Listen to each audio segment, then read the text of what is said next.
নামাজ না পড়ায় সবচেয়ে বেশি জাহান্নামে নেয় না, রোজা না রাখায় সবচেয়ে বেশি জাহান্নামে নেয় না, ওয়াজ মাহফিলে না আসায় সবচেয়ে বেশি জাহান্নামে নেয় না, দান সাদেকা না করায় সবচেয়ে বেশি জাহান্নামে নেয় না, কোরআন তেলাওয়াত না করায় সবচেয়ে বেশি জাহান্নামে নেয় না। তাহলে কিসের সবচেয়ে বেশি জাহান্নামে নেয় মানুষকে? সুইলা রাসূলুল্লাহ সাল্লাল্লাহু আলাইহি সাল্লাম আন আকসার মা ইউদখিলুন নাস আন-নার, মানুষকে সবচেয়ে বেশি জাহান্নামে নেয় কোন জিনিসে জিজ্ঞাসা করা হয়েছে। নবীজি বলেছেন দুই জিনিসে, আল ফামু ওয়াল ফারাজ, মানুষের জিহ্বা, মুখ এবং লজ্জাস্থান, এই দুইটা অঙ্গ মানুষকে সবচেয়ে বেশি জাহান্নামে নিয়ে যাবে। সবচেয়ে বেশি জাহান্নামে নিবে এই দুইটা অঙ্গ।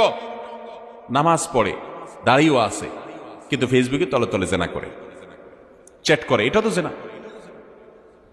মানে সে কারোর প্রতি আসক্ত, হারাম রিলেশন হয়ে গেছে, এটা মহামারীর আকার ধারণ করে। সবচেয়ে বেশি মানুষ জাহান্নামে যাবে এই পাপের কারণে, অপরাধের কারণে।